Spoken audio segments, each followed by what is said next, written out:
प्यारे बच्चों नमस्कार। हम आपके लिए एक वीडियो लेकर आए हैं जो कक्षा 10 के अरिहंत प्रकाशन से रिलेटिव है। इसमें हम पढ़ेंगे कि निम्नलिखित दो समीकरणों को प्रस्तावित विधि से कैसे हल करें। यहाँ से हम एक्स वाई के वैल्यूएशन निकालेंगे और उसको सीखेंगे कैसे निकाला जाता है। तो बच्चों चलिए शुरुआत करते हैं और ध्यान से देखिएगा। और देखिए, प्रस्तापन जनरली हमें एक्स वाई वैल्यूएशन निकालने के लिए कहता है। तो यहाँ से दोनों समीकरणों में से एक समीकरण को हमें लेना है, चाहे पहला समीकरण लें चाहे दूसरा समीकरण लें। हमें एक समीकरण को बनाकर दूसरे समीकरण में प्रस्तापित करना रहता है। वहाँ से हमें एक वैल्यूएशन मिल जाएगी। वो वैल्यूएशन का मान हम दूसरे या किसी भी समीकरण में रख के अगला मान निकाल सकते हैं। जे चलते देखते हैं वीडियो में। कोई भी एक समीकरण ले लो, चाहे पहला और चाहे दूसरा। तो हम ले रहे हैं पहला समीकरण, तो लिखेंगे समीकरण एक से।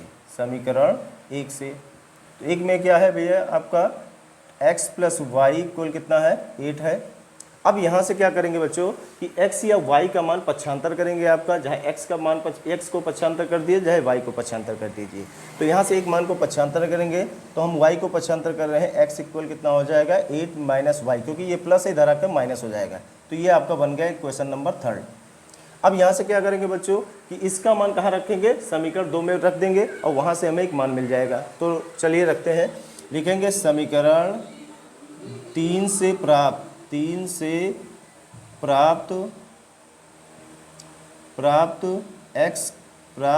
x का मान समीकरण 2 में रखने पर।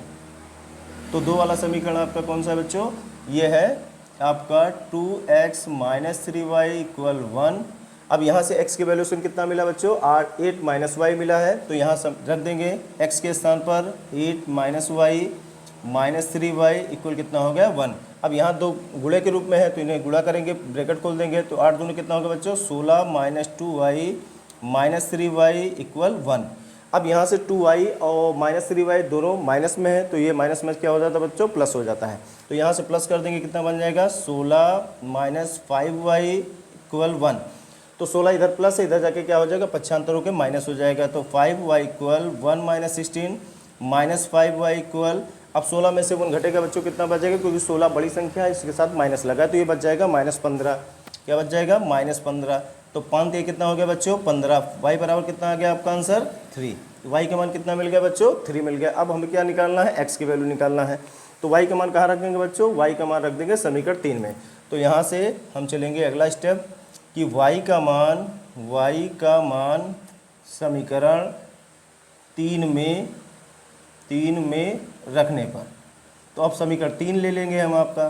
तो कितना है, x इक्वल 8 माइनस वाई लिखा है, x इक्वल कितना होगा बच्चों, अब y का मान कितना मिला है, 3 मिला है, तो यहाँ 3 रख देंगे हम। तो 8 माइनस कितना हो गया, 3। अब इसे घटाएंगे, कितना बचेगा, 5। तो ये हमारा एक्स वाई का मान आ गया प्रस्तावना विधि से बच्चों। इसी तरीके हमें इसमें कई पार्ट हैं, इसे सॉल्व करना है। अब इसे अपनी कॉपी में उतार लीजिए और उसके बाद अगला पार्ट इसका बता रहे।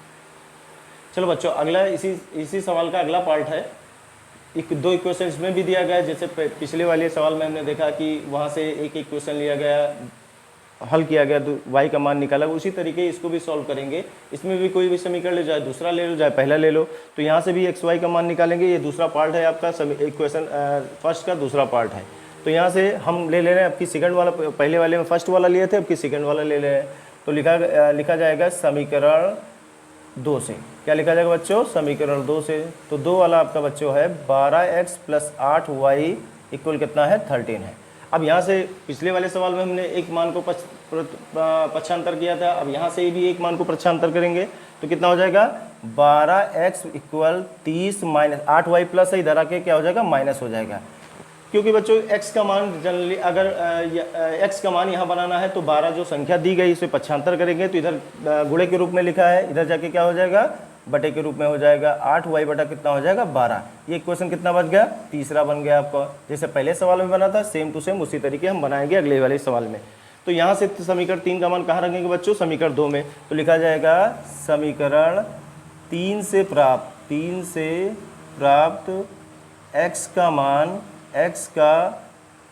का मान समीकरण 2 में 1 में रखने पर। 1 में रखने पर। तो 1 वाला समीकरण कितना बच्चों, क्योंकि हमने सेकंड वाला ले लिया है, तो अब समीकरण इसकी वैल्यू x की वैल्यू से कहाँ रखेंगे, समीकरण 1 में रखेंगे। तो 3x + 2y इक्वल कितना है, 10 है। यहाँ से x की वैल्यू कितनी मिली है, 13 - 8y / 12। तो x के स्थान पर कितना रखेंगे, x के स्थान पर रखेंगे 13 - 8y / 12 + 2y है इक्वल कितना है, 10 है। यहाँ से देखो बच्चों 3 से 12 कैंसिल हो जाएगा, तो यहाँ से काट देंगे, 3 चौक कितना हो गया बच्चों, 12 हो गया। अब बचा कितना है, 30 - 8y / 4 और प्लस कितना है 2y और इक्वल कितना है 10। अब यहाँ से इसके अंश हर में 1 लिख देंगे, एलसीएम ले लेंगे, तो एलसीएम कितना आ जाएगा, 4 आ जाएगा। कितना बचा बच्चों, 30 - 8y प्लस 1 से डिवाइड करेंगे 4, तो 4 बचेगा, 4 2 जो कितना हो गया, 8y हो गया, बराबर कितना हो गया, 10। तो यहाँ से 8y हमारा कैंसिल हो गया, तो कितना बचा बच्चों, 30/4 इक्वल कितना बचा, 10। यहाँ से क्रॉस मल्टीप्लाई करें कितना आएगा, 30 इक्वल कितना आ गया, 14 आ गया। यहाँ से हमारा बच्चों x y का मान तो निकला नहीं है, तो यहाँ से हम लिख सकते हैं कि अतः इसका हल संभव नहीं है। अतः लिख सकते हैं इसका हल संभव नहीं है। तो 30 नॉट इक्वल 40 के, तो लिख सकते हैं अतः हल संभव नहीं है, संभव नहीं है। बस इससे ज़्यादा हम इसमें कुछ नहीं करते, क्योंकि ये हमारा x का मान तो या y का मान तो मिला नहीं कि अगला रखेंगे y का मान x का मान निकाल लेंगे, तो ये लिख देंगे लास्ट में कि अतः यह हल संभव नहीं है। बस ये सवाल सॉल्व हो जाएगा। तो इसे अपनी कॉपी में लिख लीजिए, अगले सवाल पे चलते हैं। तो प्यारे बच्चों, ये हमारा इस सवाल का तीसरा पार्ट है। जैसे हमने पहला पार्ट सॉल्व किया, दूसरा सॉल्व किया, अब ऐसे तीसरा भी सॉल्व करेंगे पुनः उसी तरीके। तो देखिए बच्चों, अब इसमें भी एक समीकरण लेना है, चाहे पहला ले लो चाहे दूसरा, इसमें कोई बाउंडेशन नहीं है। तो हमने लिखा समीकरण 1 से, समीकरण 1 से। तो एक कितना है आपका, एक है आपका 2x - 7y इक्वल कितना है, 11 है। अब यहाँ से हमने पिछले सवाल में भी बताया, दोनों वीडियो में बताया कि यहाँ से x या y का मान पक्षांतर करना है, तो x का कर दो चाहे y का कर दो। तो 2x इक्वल कितना हो, ये -7y है, तो ये इधर पक्षांतर होगा, +7y बन जाएगा। और x का मान अगर x के साथ संख्या गुणा के रूप में लिखा है, तो उधर जाके क्या हो गया, भाग हो जाएगा। तो x बराबर कितना हो गया, 11 + 7y बड़ा कितना हो गया, 2 हो गया। ये आपका समीकरण बन गया तीसरा। अब तीसरा वाला वैल्यू कैसे रखा जाता था, पहले वाले सवाल में, दूसरे सवाल में, वैसे तीसरे वाले सवाल में अब पहला लिया है, तो इस तीसरा वाला कहाँ रखेंगे, दूसरे वाले में रखेंगे। तो लिखा जाएगा कि समीकरण 3 से प्राप्त x का मान समीकरण 2 में रखने पर। तो 2 वाला बच्चों कौन सा समीकरण है, ये वाला है आपका। तो यहाँ से 2 वाला लिख ले रहे हैं, 6x - 21y बराबर कितना है, 33 है। यहाँ से x का मान तब समीकरण 3 से कितना मिला बच्चों, मिला है 11 + 7y / 2। अब यहाँ रखेंगे x के स्थान पर, इसे रख देंगे, पुट कर देंगे, तो कितना हो जाएगा, 6 × x के स्थान पर रख दिया आपका 11 + 7y / 2 और माइनस कितना लिखा है, 21y इक्वल कितना, 33 लिखा है। अब देखो 2 से 6 डिवाइड हो जाए, कितना बचे, 2 3 जा 6, तो कितना बचा बच्चों, 11 से 3 को गुणा करेंगे तो 33 हो गया, प्लस 3 को 7 से गुणा करेंगे 7 3 21 हो गया, और -21y लिखा है, बराबर कितना हो गया, 33। तो जैसे पिछले सवाल में हमने 21 यहाँ भी बराबर मिल गया, 21y कैंसिल हो गया। पिछले भी सवाल में ऐसे मिला था, सेम टू सेम। तो हमने क्या बताया था आपको बच्चों कि अगर दोनों x y का मान हमारा कैंसिल हो जाता है, तो यहाँ क्या लगाएंगे, डज नॉट। तो लिख देंगे कि अतः x y का मान संभव नहीं है, अतः x, y का मान संभव नहीं है। बस इसी तरीके लिख के बस ये हमारा आंसर आ गया, काम खत्म, ठीक ना। तो इसे उतार लीजिए बच्चों, फिर अगले वाले पार्ट पे चलते हैं, चौथे वाले पार्ट। हाँ बच्चों, ये आपका इसी सवाल का चौथा पार्ट है। ये भी हम 2 नंबर सवाल इसी पार्ट का दूसरा और तीसरा जैसे सॉल्व हो वैसे इसे सॉल्व करेंगे। आप सॉल्व करके आइएगा, नहीं कमेंट करिएगा, हम दोबारा इसे आपको पुनः बता देंगे। चलो बच्चों, ये क्वेश्चन नंबर 2 है आपका, निम्नलिखित समीकरणों को प्रतिस्थापन विधि से हल कीजिए। पहले सवाल जैसे था सेम टू सेम उसी तरीके अगला सवाल है हमारा। तो इसमें भी 2 समीकरण आपको दिया, क्योंकि प्रतिस्थापन विधि से हमें हल करना है। तो इसे भी हम पुनः सवाल एक नंबर के एक तरह का सॉल्व करेंगे। तो चलते हैं अगले इस सवाल पर।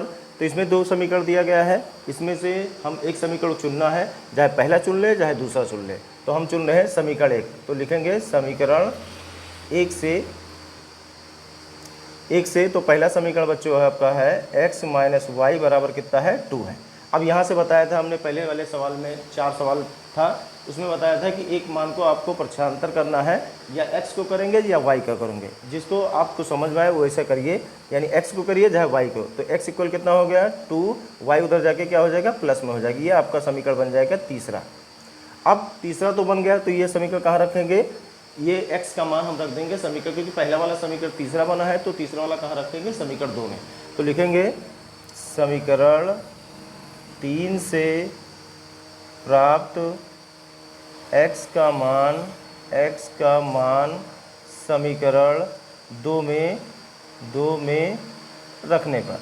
तो 2 वाला समीकरण हमारा कौन सा है, ये वाला है। तो 3x + 2y बराबर कितना है 16 है। अब यहाँ से हमें x का मान कितना मिला बच्चों 2 + y मिला है, तो इसमें रख देंगे x के स्थान पर। तो x के स्थान पर रख दे रहे हैं आपका 2 + y + 2y लिखा है इक्वल 16 है। अब 3 से में गुणा कर देंगे, तो गुणा कितना आएगा बच्चों, गुणा आ जाएगा 3 × 2 = 6 + 3y + 2y बराबर कितना हो जाएगा 16। 6 प्लस ये ऐड हो जाएगा, कितना हो जाएगा 3 × 2 = 5, यानी 5 जुड़ जाएगा 5y, क्योंकि दोनों प्लस है 16 हो गया। अब 6 इधर प्लस है, इधर जाके पक्षांतर होगा तो माइनस हो जाएगा। 5y इक्वल कितना हो गया 16 - 6 हो गया। 5y इक्वल कितना आ गया 10। अब ये 5 गुणे के रूप में लिखा है, तो इधर जाके भाग हो जाएगा, 5/2 हो गया, 5 दूना 10। तो y का वैल्यूशन कितना आ गया बच्चों 2 आ गया हमारा। तो y का वैल्यूशन हमें कितना मिल गया 2 मिल गया। अब y का मान कहाँ रखेंगे बच्चों, समीकरण 3 में रख देंगे। तो लिखेंगे लास्ट में कि y का मान समीकरण 3 में रखने पर। तो समीकरण 3 कितना है बच्चों, x इक्वल कितना है 2 + y है, x इक्वल कितना हो गया 2 + y का मान कितना है 2 है। तो यहाँ से ऐड करेंगे कितना हो जाएगा x बराबर 4। तो हमारा x की वैल्यू कितना आ गया 4 आ गया, और y की वैल्यू कितना आ गया 2।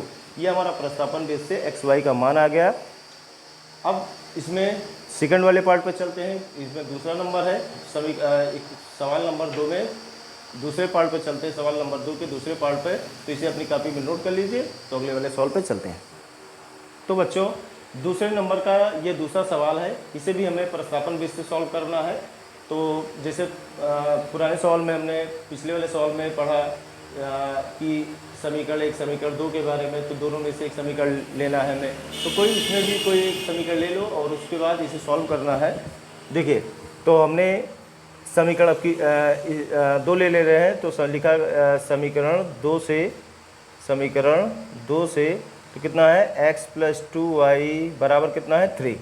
अब यहाँ से एक वैल्यू बनाएंगे, चाहे x के बना लो चाहे y का।